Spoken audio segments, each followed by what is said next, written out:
All right, I think we are live. Let me pull it up on my phone. I see myself on my phone. That's so weird. All right, we'll let people hop on here in a second. So if you see me look off in this direction, it's because I have my TV over there, and so that way I can see all these things at the same time and Yeah, no all that worries. good stuff. I'm the same, dual monitors. Look, we have Jess on, we have Scott and Tyler. Gonna get this party started. Yeah. See who else is coming on. If you just joined us, we have Lindsey with us tonight. We're gonna have a fun-filled night talking about sports nutrition and running nutrition. Yeah. If you have any questions or she says anything that you want her to expand on more, just comment, hop in the chat, comment, and we'll do our best to get those as soon as we can. Okay. All right. So we'll let a few more people come on here. Tyler says, "Hey, hey, Tyler." Hey, Tyler. All right. See, Lynn is here now. All right, well, let's get started. So welcome, everyone. This is April topic number 5. It's been a crazy month so far, and we are winding down.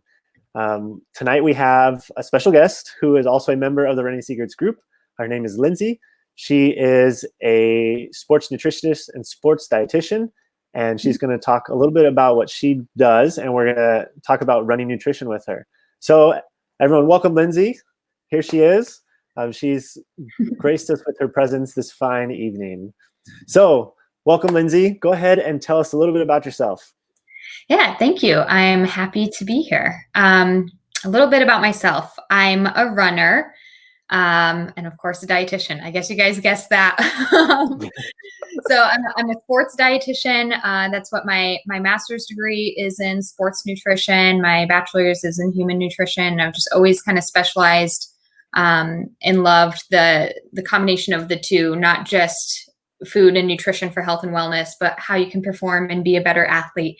So as a registered dietitian with board certification in sports nutrition, I've kind of, besides my first year when I worked in a clinical setting, which was not what I expected for nutrition, but I learned a lot, and I'm glad I did it. Aside from that, I've always worked with athletes at a pretty high level as well.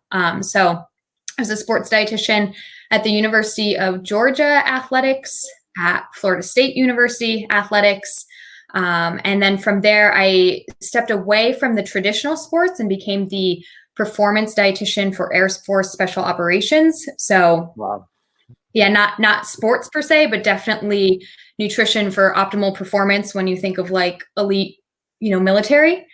And then I just kind of had a life change and moved. And then I was like, all right, time to start my own business. So I have my own business now, and I work part-time at a local university, University of San Antonio, and I work as their sports dietitian for their athletics. And then I run my own business where I do specialize in nutrition for athletes. Nice. That's me. You've been around the block. You've done a lot. Yeah. So what got you into nutrition?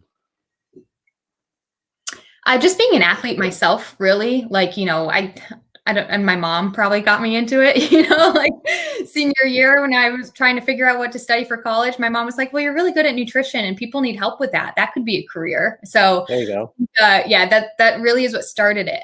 As an athlete myself, I was actually at the time, I was a pretty high level gymnast, and track was kind of like my second sport. And so, you know how gymnastics goes, like there's lots of like superstitions and, things you got to just do perfectly. So I was very regimented with my nutrition. And that's what my mom saw in me way back then. She was like, you're regimented with your nutrition. That's good. People need help with that. Nice. Yeah, that is true. I mean, a lot of people, I think, especially in the US, they just eat whatever they see, and fast food is a common thing. And it's good. It's good to be regimented out. Now you've done a little bit of running. Tell us about your running background. Yeah, so I did run in high school and I was good at it. And then when kind of my gymnastics time was done, I did run Division I track and field at the University of Massachusetts Amherst. I was actually a sprinter and a pole vaulter at the time. You can see that transition from gymnastics to the sprint and the pole vaulting. So I did that for 4 years. And once that was done, I did get into distance running because it's kind of where my heart was. My entire family was distance runners. My dad's a 15-time Boston Marathon qualifier. Nice. Yeah, one of my sisters has run New York City twice. My other sister's doing ultras. So I just come from a distance running family, and I was kind of the oddball that was doing the sprint and power and the flips and jumps. But so kind of once that part of my life was done, I just gradually increased and got more into distance running myself. And I love it. I think I've decided now that the half marathon is definitely my favorite distance to race. I've done 2 marathons. I do want to do more, but I love the trails too. So I've, Definitely. yeah, where I live now, I've been hitting up the trails. I used to live in Florida, so there weren't good trails there, but now I live in Texas, and yeah, great trails here. So I'm just loving the trail community and the vibe. That is, trail running is definitely the one thing I miss most from, so I used to be out west in Utah, and I used to run, the mountains and trails everywhere out there. And then I grew up here in Florida. And so when I came back home, it was just like, now what? Like, oh, look, another neighborhood to run through. Oh, look, another lake to run around. But yeah, that's cool though. You have quite the running pedigree, to say the least. Yeah, I've really, I know. So I did like in college, I did pole vault and the 400-meter hurdles. And then now I'm like, distance, but I can't really pole vault in my adult life anymore. What do you mean? You don't do that all the time? I think about it when I see a fence. I think about just grabbing a stick and seeing what I can do, but there you go. So are you training for anything? Do you have any races coming up? Well, obviously with COVID, no, but one of the races that I was going to do is pushed back to November. It's a 20-mile trail race that I won last year. So would love to do it again and, reclaim my spot on the podium. Defending champion. Yeah. And then I think I was signed up for another road half marathon this April. And I think, I don't know if you know this, but I'm in San Antonio. So through the summer, it's very, very hot. So we'll see what training I can get done. But I am looking forward to probably trying to get a new PR in the half this fall. I don't know where, but I would love to. Nice. Yeah, it definitely gets hot over there in Texas. But it's a dry heat, right? Or is it humid there? It's just hot. It's just hot. It's just hot altogether. Yeah, for sure. Yeah, well, it's not as humid as Florida, but it still hurts. Definitely. Well, if you're just hopping on, we have Lindsey. Lindsey works with athletes in their nutrition, and she is talking a little bit about sports nutrition tonight. So like I said earlier, if you have any questions, feel free to add them to the chat. We'll get them answered the best we can. So let's dive into nutrition a little bit. So I opened some questions up to the group earlier, and they've thrown out some questions out there. So let me see if I can pull these up. This cool little feature right here. Okay. All right. So, nice. All right. So in your opinion, what is proper nutrition for some multi-hour racing events? So you said you had a sister who does some ultras. What would you recommend to her as far as proper nutrition goes? Proper nutrition for a multi-hour racing event begins probably the week before. Let me just start there, right?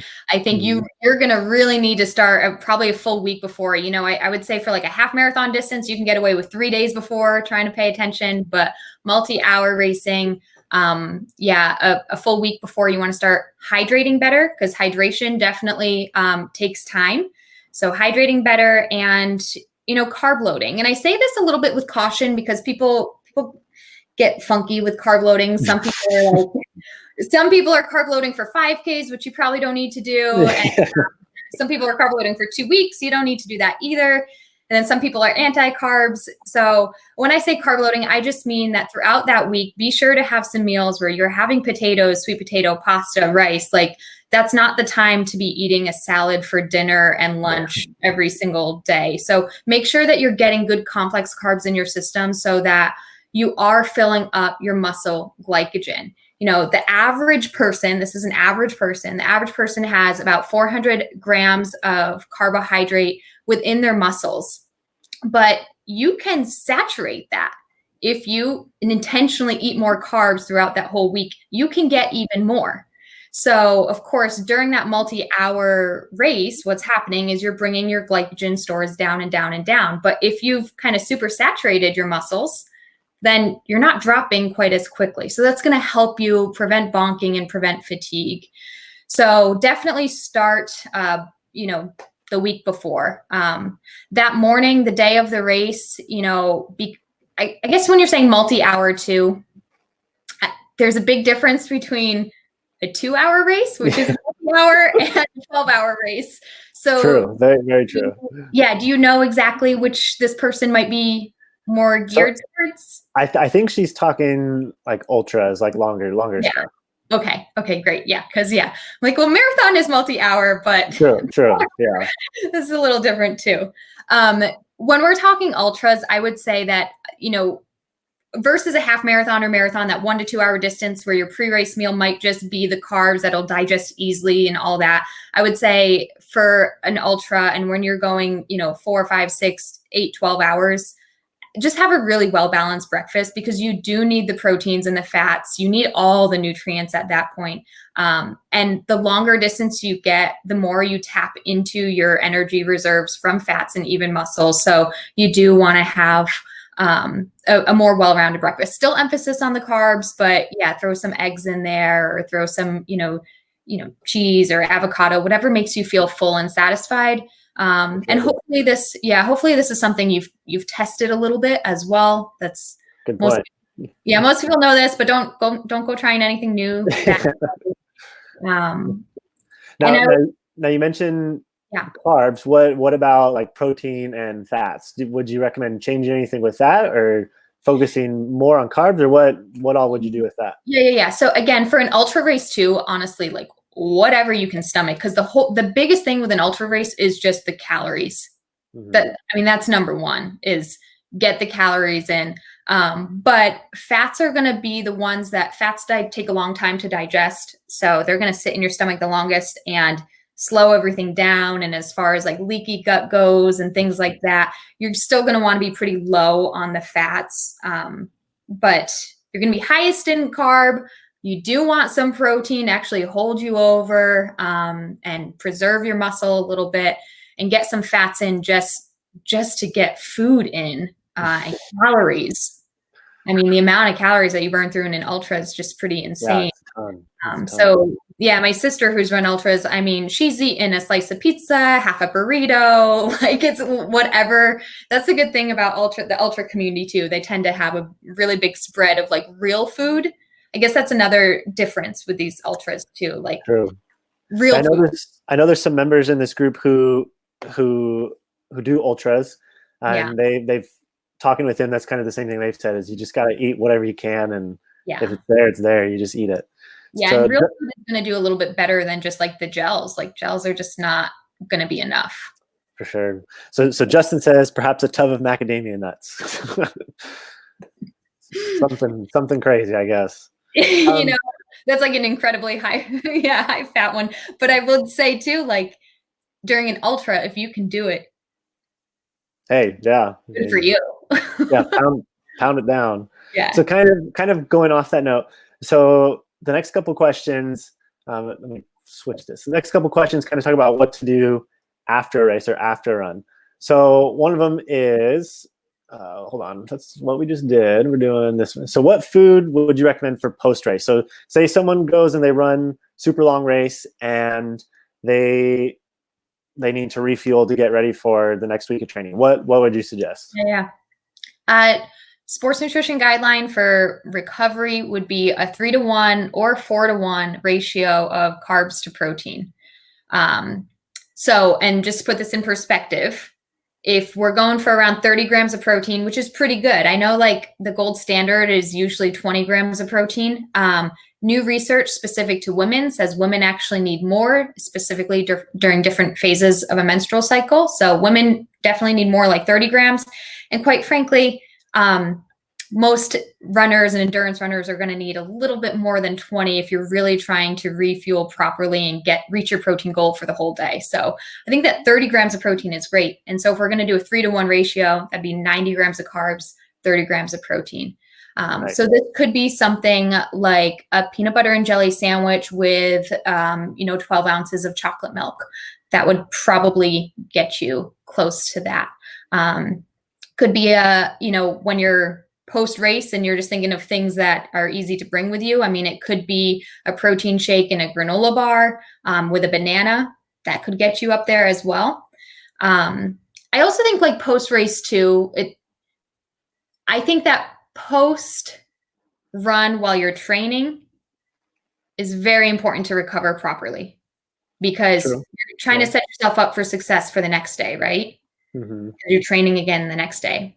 But typically with a race, like that was it for you, right? That was the big shebang. So if your post race involves a beer or whatever free stuff they have there, like it's going to be okay. Is it the best recovery? No, but hopefully you're taking the next day or two off and you can get all the protein and carbs that you need in to recover for the next couple of hours. Gotcha. Yeah. So I think that like when you're training, your post run recovery is incredibly important. And post race, I would say sorry, I'm taking off my dietitian hat and just saying enjoy it. So kind of with that, how soon do people need to be consuming this after a run or a race? Now, I know there's some research that says, well, anything within 30 minutes or anything within an hour, just anything at all afterwards. What have you found that works best? Yeah. I mean, scientifically, like there was some old research to say that, anabolic window is like, within 45 minutes. But now some newer research is saying as long as you reach your protein and carb goal throughout the day, like that's fine. But again, when we go back to training, the whole point is that, you need to recover so that you're ready to train again within the next 12 or 24 hours. And so I do strongly encourage that next meal within an hour for sure. Like the sooner the better for sure. That's what I recommend. The sooner the better. Yeah, the sooner the better, because then you're recovered. Now you're not going to be cranky and groggy and fatigued all day long. Your muscles aren't going to be sore. It's just going to be better for you. Post race, I recommend the same thing as soon as possible, but less because you got to get up tomorrow and do the same thing, and more because you just want to replenish everything that you just lost. I mean, I can remember a race that I did. I was young. Was it like, it might've been my second half marathon ever. And it was in St. Pete, Florida. And I was not heat acclimated. I was so dehydrated that I couldn't keep anything down. Oh, yep. I've been there. Yep. I mean, it was like hours before I really ate anything. And it was just miserable, like total fatigue, the headache, the crankiness. I couldn't drive myself home, not just from the dehydration, but I couldn't replenish my calories that I had lost either. So the sooner the better. And lesson learned there was to have a better hydration plan.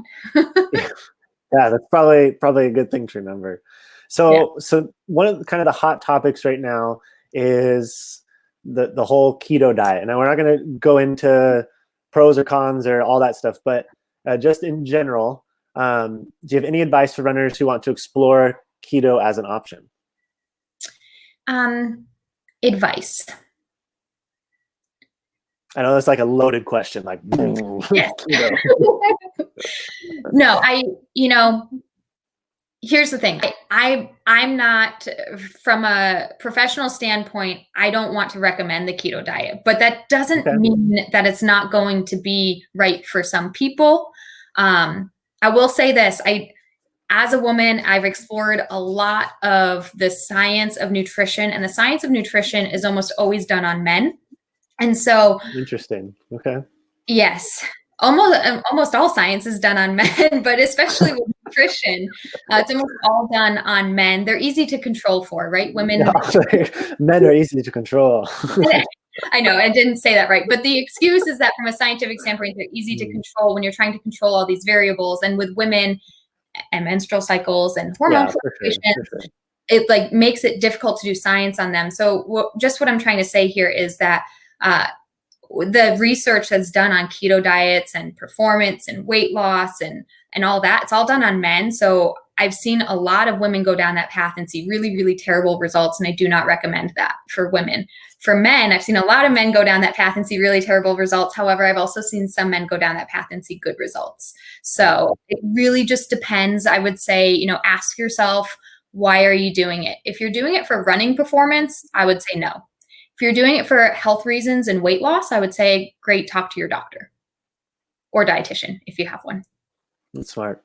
Now, this is just kind of what I remember from chiropractic school, but I remember my nutrition teacher mentioning that keto is one of those things where you have to be 100% and there's no room for error. Otherwise, you kick yourself out of ketosis. I mean, is that kind of the case? Is that why people tend to struggle with it a little bit? Yeah. I mean, I think that's at the end of the day too, like, do you want to be keto for the rest of your life? Yeah, that's a long time. That's a long time to commit to a very restricted diet that at this point in time is still up for debate if it's even good for you, right? So yeah, you do. If you're doing it short term, again, I know there's a lot of different types of people and different goals in your group, and nutrition in general. People have their own individual goals. So I will say that if somebody's looking to do it for weight loss, if they truly need weight loss, it could be a short-term solution to get some weight off, but you still need to find a long-term solution. And so I would argue that there's a better long-term solution, but some people do that to help them in the short term, and then they kind of deal with the later. It's not something that I personally recommend, but it is an option. Gotcha. Yeah. All right, well, let's keep moving on. So if you had to give one piece of advice to a runner who's worried about what they should eat, whether that's not specifically a kind of plan, but is kind of just a real basic foundational sort of recommendation, what would you suggest? Don't worry about it. There's other things to worry about. Eat whole foods. Okay. Try and just find balance on your plate. I always just tell my clients, like, when you're looking at your meal, do you have a source of carbs? Do you have a source of protein? Do you have a source of color, meaning fruits or vegetables? And do you have a source of fat, hopefully a healthy fat?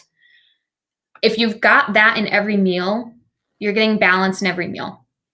And that's really great. If you've got a meal where it's, oh no, I've just got straight carbs or I've got straight protein and fat, like, okay, well, we're missing some things.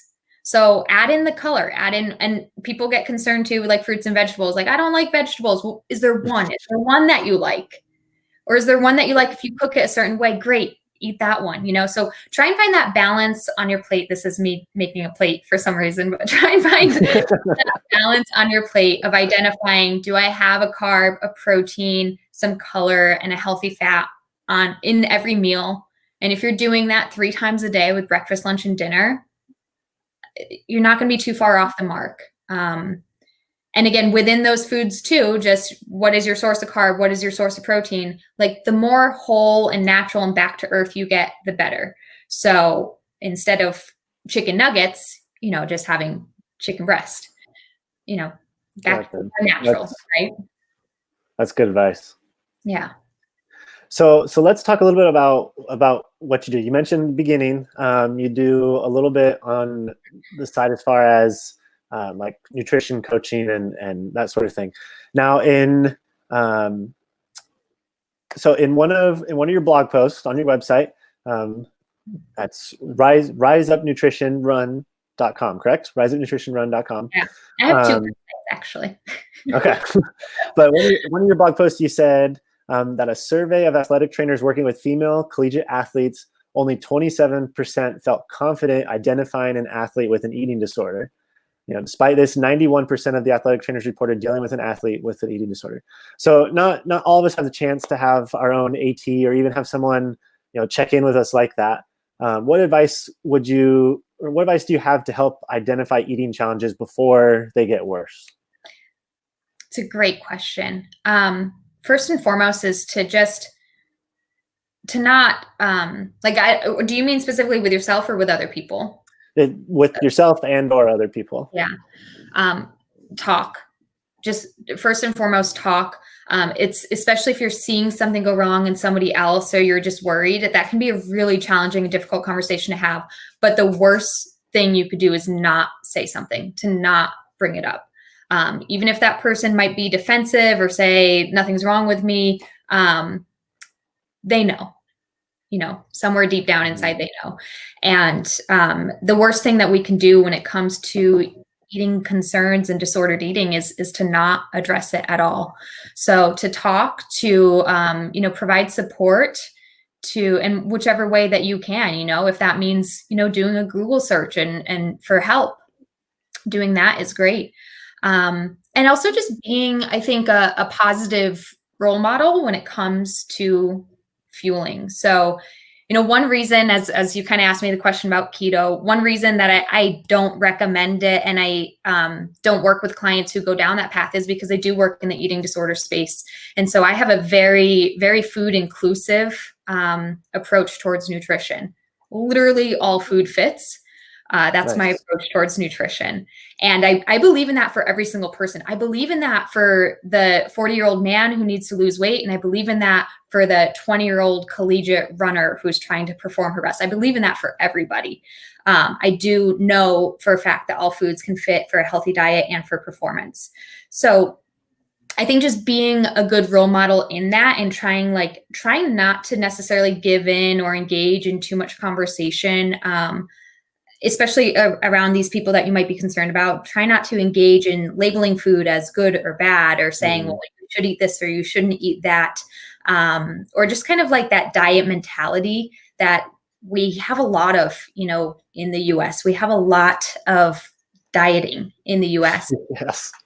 Yes. And and as a dietitian, I've seen it firsthand. There are health complications with obesity that need to be addressed, but because of such just the systemic idea that everybody needs to diet and that we need to change our bodies, it can really hurt that population that's susceptible, that may be under fueling or maybe overly concerned about their bodies.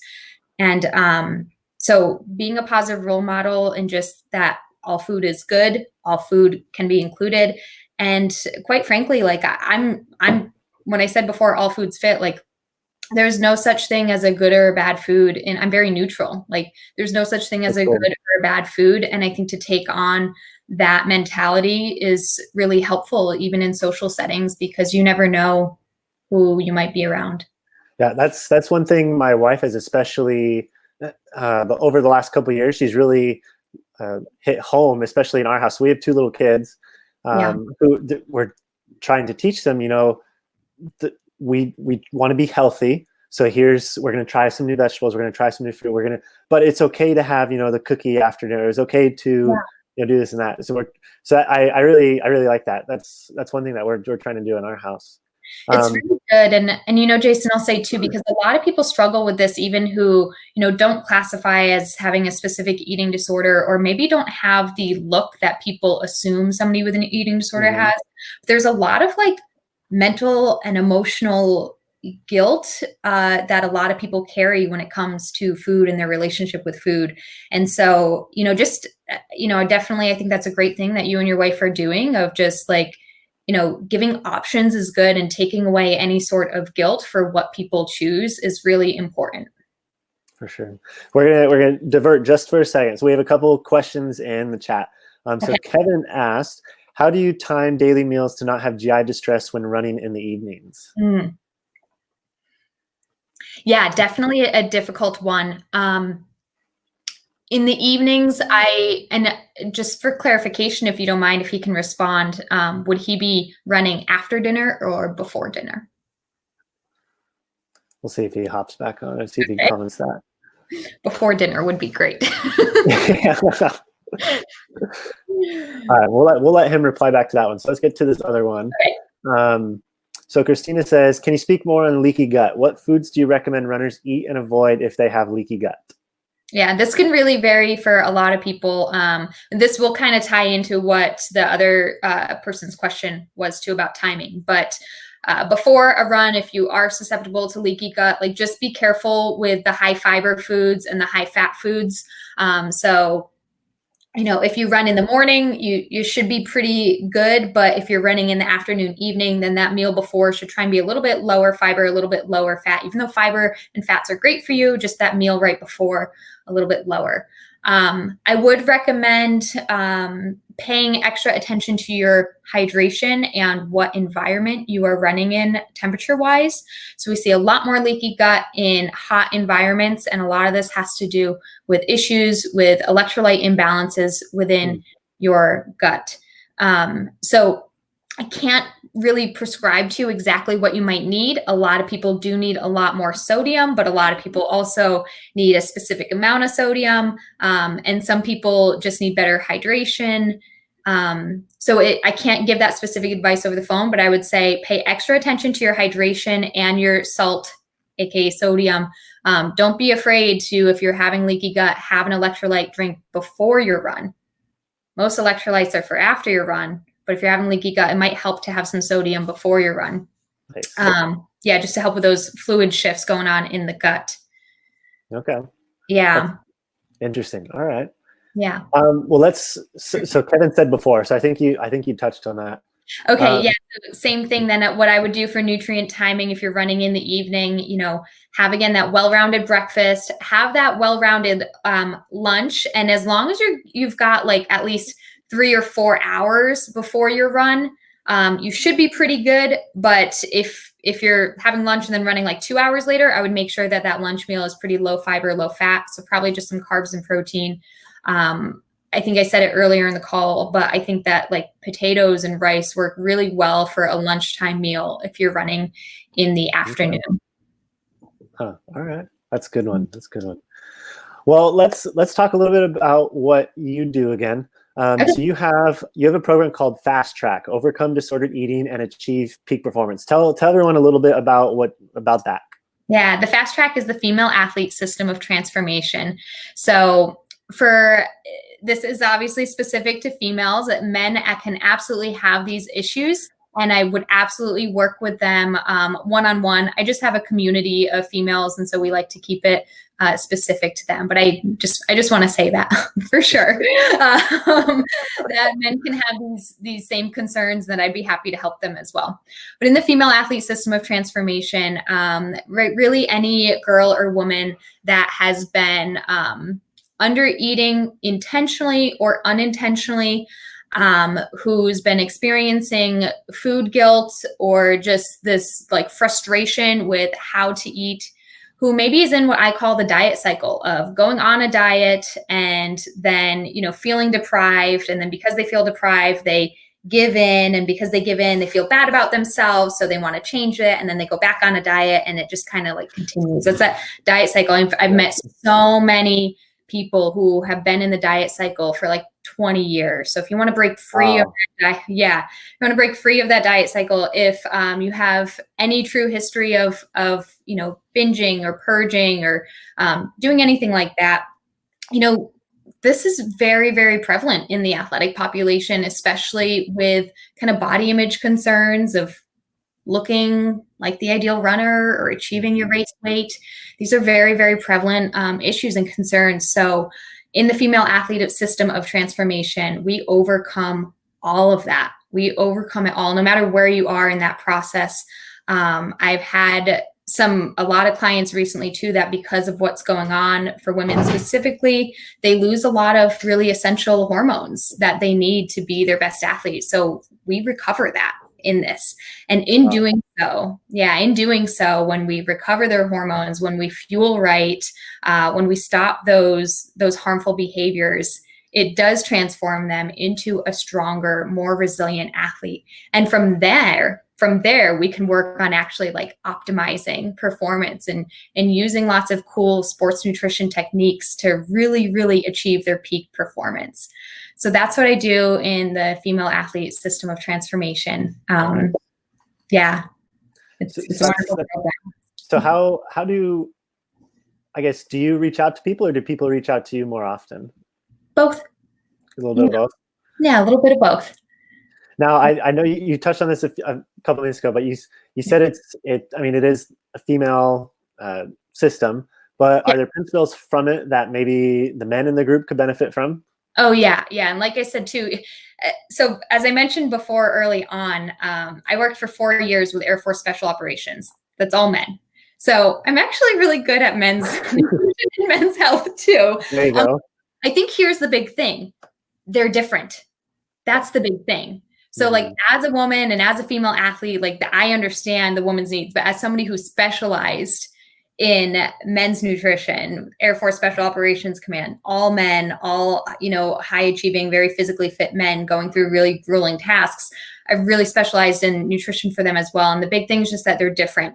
But going back to your question, yeah, I don't think that men should be experiencing guilt around food either. Men need to make sure that they're eating enough as well. Like women see the sign when they're under eating, they see their hormones go away by the loss of the menstrual cycle, and men don't see it, but it's happening. Testosterone is dropping, libido is dropping. Like all of that happens to men as well. Performance drops, their ability to recover their muscles drops. I think men get diagnosed a lot more often with overtraining syndrome, but it's very similar to, just energy deficiency. Yeah. Yeah. So is there any particular experience you've had in any success story that you can think of that's been a little bit more special than another one? They're all very special to me. Yeah, I can't say that one is any more special than another. They're all very, very special to me. I have some youth athletes that I work with, 15, 16, 17, and that's very special to me that I can influence their health when they need it, as opposed to them struggling with something for so long. I've also had older clients, 38, 42, 47. I had a woman in her 60s this year. And Wow. to know that they've been struggling with nutrition for 20, 30 years, and that finally they've figured it out and found a way that works for them and makes them happy and keeps them healthy, like that's incredible too. So they're all very special. That's cool. She's a superhero, everyone. Lindsey's a superhero. So this is her group on Facebook. I'll post a link in the comments after this. But the Fast Track, Overcome Disordered Eating, and Fueled to Perform. So if you guys want to join her group, I know she would love to have you. There's a lot of good stuff in there.